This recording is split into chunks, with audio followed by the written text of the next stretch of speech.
We have an analyst roundtable today that's going to talk about the key takeaways and insights that we drew from last week's SMB Digital Marketing Conference in Austin, Texas. And joining me today is our roundtable of analysts, BIA Kelsey analysts. We have Celine Mathieson. Hi. We have Jed Williams. Hey, Charlie. Good to be on with you. Thanks, Jed. And we have Mike Boland.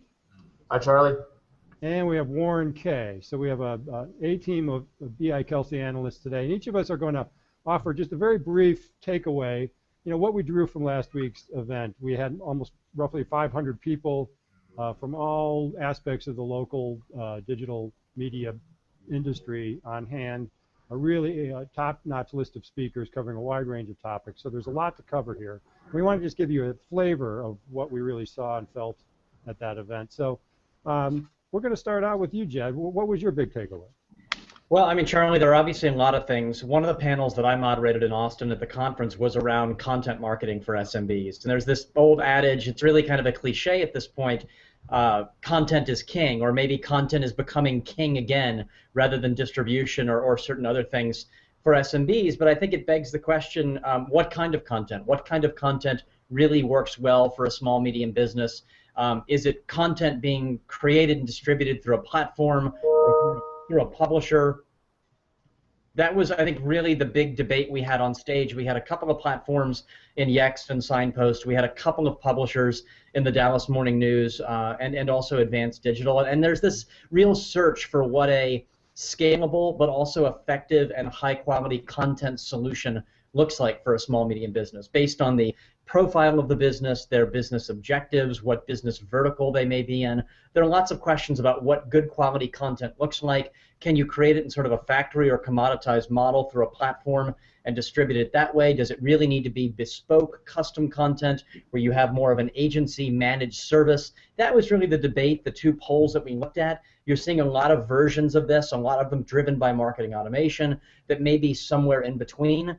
Charlie, there wasn't one clear answer about the best model that works. So I think this conversation will go on in future conferences, including San Francisco, about what a true, effective SMB content solution looks like and what all those different forms of content entail. So I thought that was a very interesting dilemma. Not sure we got one clear answer. We got a lot of very compelling answers, and it's a conversation that will continue.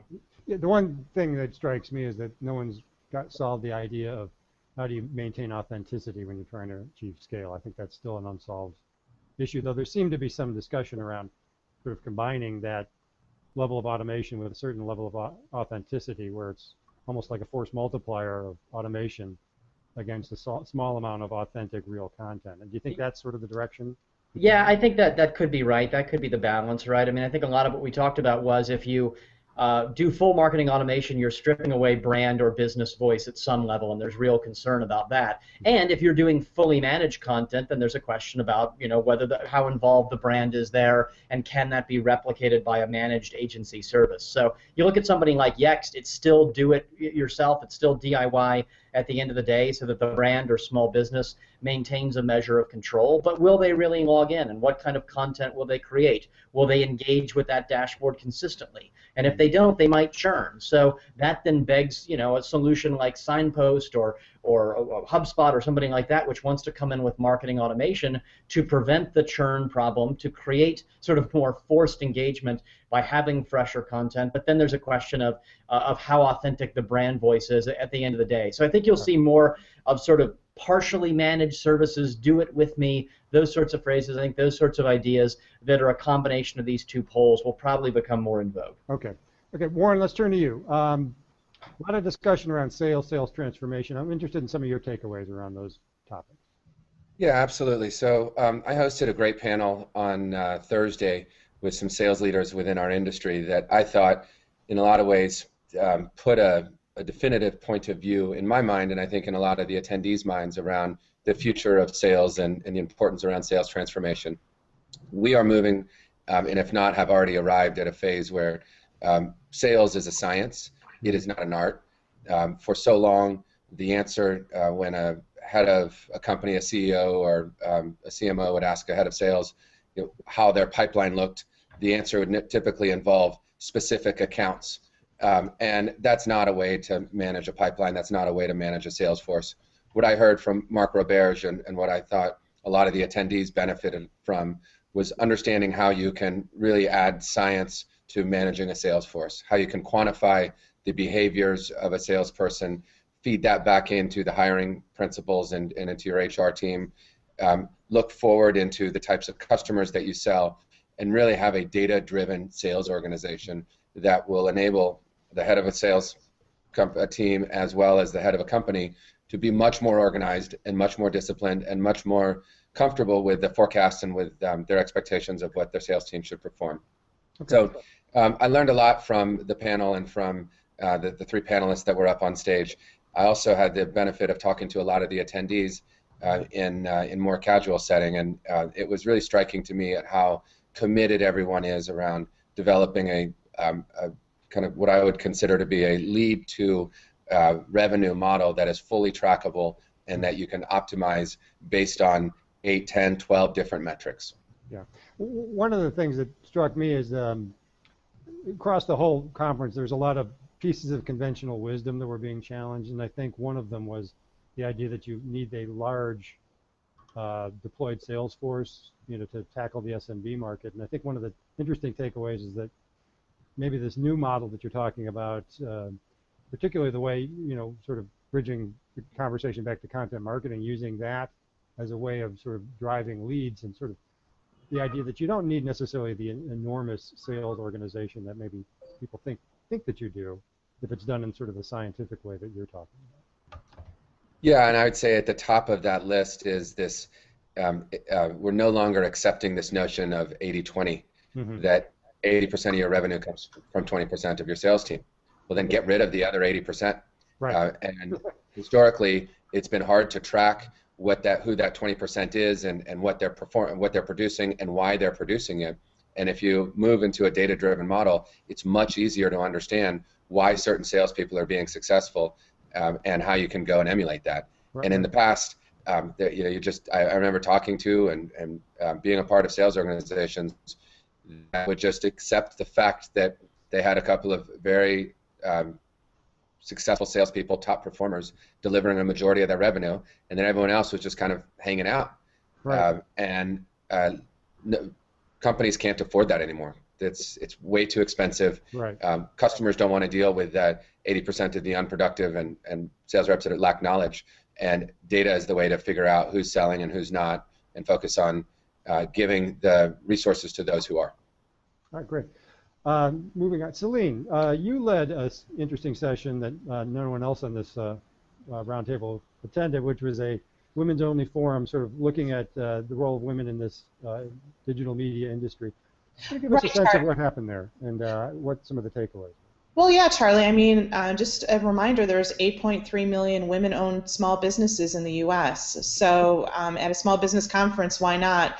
We actually had our first ever Women Leading in Local networking session, and we had 3 local business owners, women-owned business owners. Melinda Garvey, who's the founder and publisher of Austin Women Magazine, was there.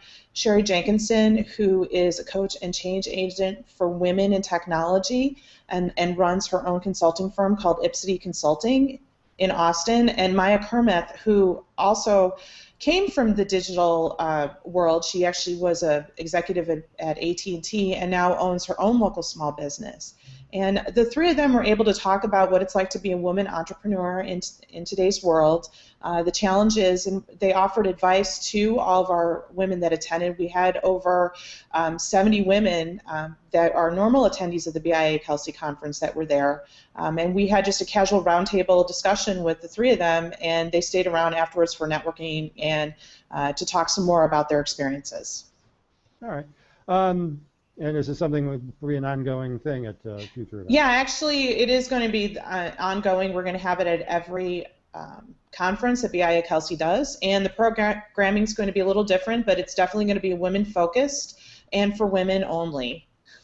Okay. Well, we'll look forward to that. Standing outside, wondering what's going on in there. Okay, now, Mike, you're our mobile analyst, our mobile guru. From a mobile perspective, why don't you give us a few takeaways that, is clearly a critical piece of what we talked about last week. Yeah, thanks, Charlie. So, one big theme that obviously emerged going back to some of Jed's points was content marketing, and I thought his session set a great baseline for many other kind of topics that emerged within that. And one of those, which I want to riff on, is kind of how mobile fits into all of that.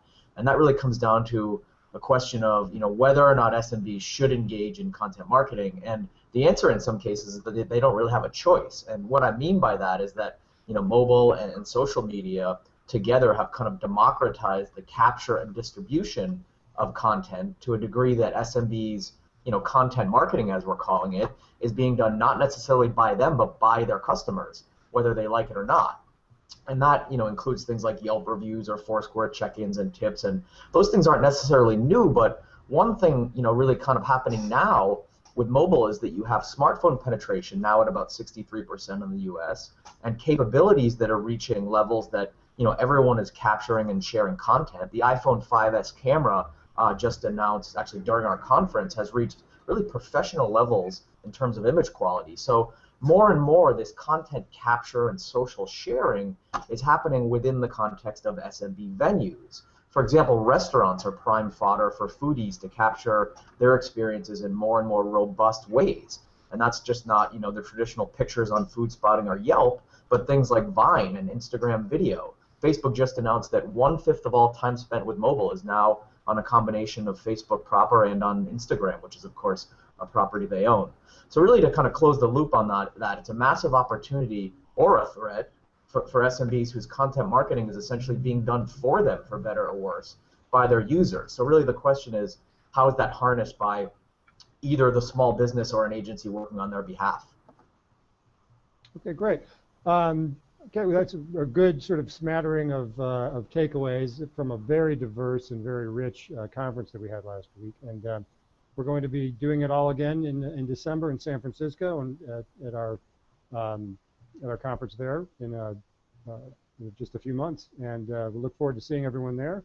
And we'll be doing this again to give you some more feedback after that event. And we'll also be having a regular series of analyst roundtables to talk about events as they occur in this industry. So thanks to all of you for joining us today, and thanks for watching. That's it.